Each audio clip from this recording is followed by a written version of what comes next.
음주 뺑소니로 좀 구속됐던 김은중 씨 얘기로 한번 넘어가 볼 텐데 장강 기자, 일단은 김은중 씨 사건이 벌써 보니까 세보니까 3주째 접어들었어요. 보니까 이제 이 여파로 김은중 씨 소속사가 폐업 수순까지 밟고 있다. 이 얘기가 나오고 있더라고요. 그렇습니다. 어제 소속사가 입장문을 냈는데요. 임직원이 전원 퇴사를 하고 대표 이사직 변경을 결정했다고 밝혔습니다. 또 향후 매니지먼트 사업의 지속 여부에 대해서 검토하고 있다고 했는데 현재 김호중 씨의 이 소속사 홈페이지는 이 사이트 준비 중이라는 표시와 함께 관리자만 접속할 수 있도록 되어 있습니다. 또 소속 연예인들에 대해서도 전속 계약을 종료할 계획이라고 했는데 아무래도 소속사가 이런 결정을 하게 된 건 이 회사에 몸담고 있는 다른 아티스트들에게도 불똥이 튀지 않을까 하는 우려도 함께 있는 것으로 풀이가 되고 있습니다. 실제 김호중 씨가 사고를 냈던 날 당시에 함께 술을 마시던 연예인이 같은 소속사 허경환 씨라는 소문이 돌았는데요. 당사자가 사실이 아니라고 부인하는 일까지 있었습니다. 그렇군요. 불똥이 여기저기 튀고 있는 것 같은데, 자, 홍 기자님 방금 장 기자 얘기한 것처럼 여기 소속 연예인들이 손호준 씨 그리고 김광규 씨 저희가 한번 들으면 다 알만한 분들인데 소속사를 또 다시 찾아야 되는 입장입니다. 굉장히 난감할 것 같아요. 그렇죠. 난감하죠. 그리고 지금 좋은 일로 폐업 수순에 들어간 게 아니기 때문에 더 그런데 한 가지 정말 말씀드리고 싶은 것은 이거는 소속 아티스트들이 아무 잘못이 아닌 거죠. 그렇죠. 네, 어떤 연자제 이런 것들 전혀 이렇게 조금이라도 이미지도 저는 연상이 안 됐으면 하는 마음인데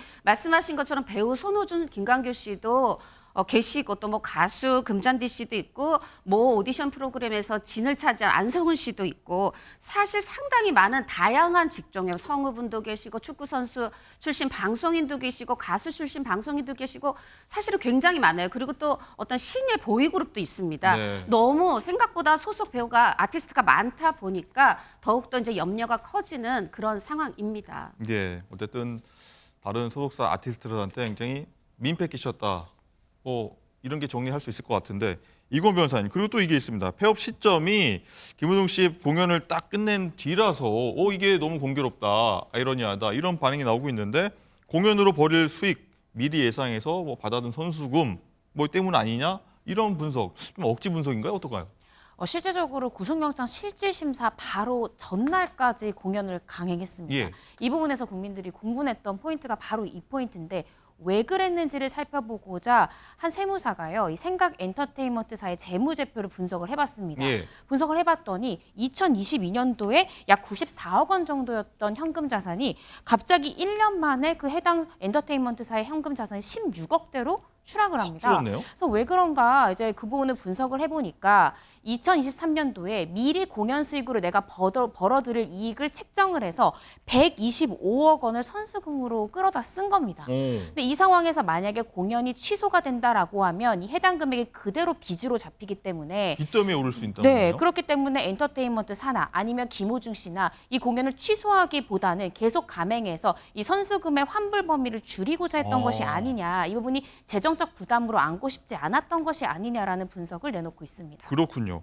자, 홍 기자님 그렇게 일단은 계산적이라고 표현할까요? 억지일까요? 그러면 일단은 이 김 씨가 소속사들의 행동들이 계속해서 나타나니까 계속 좀 공분을 살 수밖에 없는 이유 같은데 여기저기 항상 관심 많이 갖고 계신 홍준표 시장도 한마디 거들었더라고요. 그렇죠. 질문자가 있었고 질문이 있었기 때문에 사실 하신 말씀입니다. 예. 그 청년의 꿈 계속 운영하고 있는데 거기에 한 질문자가 물어본 거죠. 시장님도 지난 30년 동안 아무 일도 없었던 건 아닐 텐데 지금 현재 현직에 있다는 거 이거에 존경스럽다 이렇게 얘기를 하니까 예. 이 홍 시장이 간단하게 글을 남겼습니다. 가수이기 전에 인성이 문제다. 사실 연예인은 빙산이라고 저는 표현을 합니다. 우리가 보는 부분은 수면 위에 올라와 있는 빙산의 일각이고 사실은 이 빙산의 일각이 오래도록 녹지 않고 유지가 돼 있으려면 녹으면 이제 수면 아래로 사라지지 않습니까? 사실 빙산의 그 아랫부분, 그 부분이 건강해야 되거든요. 이런 어떤 근본적인 문제를 말씀하신 게 아닌가 개인적 생각입니다. 예. 김은중 씨 수사 상황도 한번 저희가 살펴보도록 하겠습니다. 저희가 어제까지 이제 경찰의 휴대전화 비밀번호를 김은중 씨가 제공 거부하고 있다 이런 소식 전해드린 바 있는데 법원 출석한 당신가요? 한번 그 목소리 듣고 오시죠. 경찰 협조 약속하셨는데 왜 아이폰 비밀번호 함구하시나요? 소주 아직 3병 마셨다 많이 이용주는 남아 있으니까요. 성실히 임하겠습니다. 죄송합니다. 예, 이랬는데 장가 기자 일단은 휴대전화 비밀번호를 제공하겠다 이렇게 심경 변화를 나타낸 거예요. 어떤 이유인가요?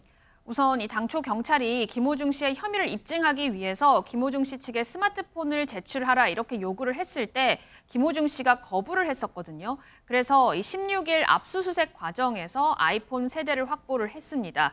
자, 그런데 김호중 씨가 사생활이 담겨 있기 때문에 비밀번호를 알려주지 않았고요. 지난 24일 구속 전 피의자 신문에서도 법원에 사생활이 담겨 있으니까 비밀번호 알려줄 수 없다라고 했습니다. 그런데 김 씨가 이 비밀번호를 제출하지 않고 버티는 사이에 경찰이 우회로를 통해서 물증을 확보를 했다고 합니다. 김호중 씨를 대신해서 거짓 자수를 했었던 이 매니저의 스마트폰을 이미 제출 형식으로 압수를 했는데 당시에 이 자동 녹음 기능이 활성화가 되어 있어서요. 사건 전후 매니저와 김호중 씨의 대화 등 다수의 녹음 파일을 확보한 것으로 전해지고 있습니다. 자, 그러니까 김호중 씨도 결국 구속이 된 상황에다가 매니저와의 녹음 파일까지 확보된 상황이라 결국 휴대전화 잠금 해제에 협조하겠다 이렇게 말할 수밖에 없었던 것으로 보이는 이 해석할 수 있는 부분이고요. 경찰은 다음 달 3일 구속기한 만료를 앞두고 31일까지는 수사를 마무리해서 김호중 씨를 검찰에 송치할 계획이라고 합니다. 예. 자, 휴대전화가 세 대가 있었다. 이런 것도 좀 뭐 개인 사생활이니까요. 어쩔 수 없다 쳐도. 이건 변호사님, 일단은 뭐 비밀번호 협조했다. 이게 자신감이 아니라 어쩔 수 없다라는 네. 측면이 더 크겠네요. 비밀번호 알려줬다는 것. 사실은 이 지금 화면에 보신 시청자분들이 아이폰이면 무조건 비밀번호를 못 푸나라고 혹시 오해하실까봐 네. 제가 말씀드리면요. 대검찰청에서는 아이폰을 풀 수 있는 능력이 있습니다. 기술이 있는데 굉장히 오랜 시간이 걸리고요. 최신폰의 경우에도 일정 최신폰에 대해서는 풀 수 있는 암호 해독 능력을 가지고 있는데 시간이 오래 걸리기 때문에 지금 현재 김호중 씨의 변호인이 검사 출신이지 않습니까? 예. 그렇기 때문에 대검찰청에서 해당 기술을 가지고 있는 것을 아마 알 것입니다. 따라서 1심 재판 중에는 비밀번호가 풀릴 수가 있기 때문에 그렇게 되면 최종적인 형량에 굉장히 좋지 않은 영향을 미칠 것이다라는 것도 지금 현재 수사 상황에서 증거가 추가적으로 나오는 것에 더해서 이 비밀번호 협조를 한 것이 아닌가라고 조심스럽게 추론을 해보고요. 수사 단계 때 구속을 막을 수는 없었으나 1심 재판 결과로서라도 집행유예를 선고받기 위해서 이제라도 조금 수사 과정에 협력하는 모습을 보임으로써 1심 판결로 석방되겠다라는 전략을 세운 것은 아닌지 조심스럽게 추측을 해봅니다. 그렇군요.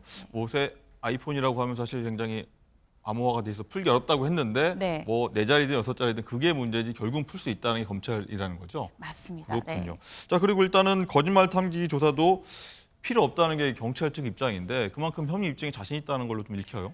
그렇습니다. 그리고 구속영장 범죄 사실에도 이미 위험운전 치상죄가 적시되어 있었고요. 구속영장이 발부됐다는 의미는 영장에 기재됐던 범죄 사실에 대해서는 어느 정도 범죄 혐의가 소명됐다라는 것으로 우리가 해석할 수 있습니다.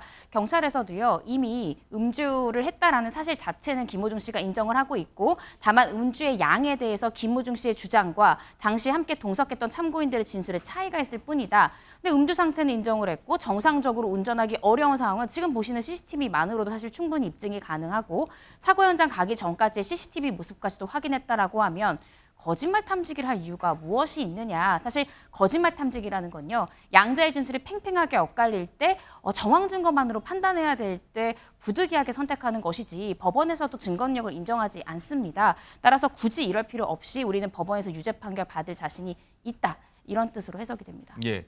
어쨌든 이런 상황에서 김호중 씨의 뭐 옹호하는 분들 분명히 있을 수 있습니다. 팬일 수 있고 지인일 수도 있고 이럴 수 있는데 홍 기자님 일단은 김천예고 김 씨가 다녔던 김천예고의 전 교장님이 굉장히 옹호를 좀 너무 과도하게 했는데요. 그래서 좀 뭐 문매 맞고 있다고 합니다. 네, 현직은 아니고 전직 교장이신데 먼저 이제 본인의 어떤 그 유튜브에서 말씀을 하신 거예요. 그리고 또 이제 글도 적었는데 어떤 전 부분이냐면 교장님이 유튜브를 하시는군요. 네, 가혹한 여론몰이로 이 사람을 죽이려 들다니 안타깝다. 그리고 이거보다 더한 중죄를 지은 어떤 정치인들에 대해서는 관대하면서 왜 우리 호중이한테만 그러냐. 어떤 짤막하게 말씀드리면 그런 내용입니다. 그렇군요. 자, 한번 김호중 씨 사건은 저기 한번 계속 내일도 한번 이어가도록 하고요.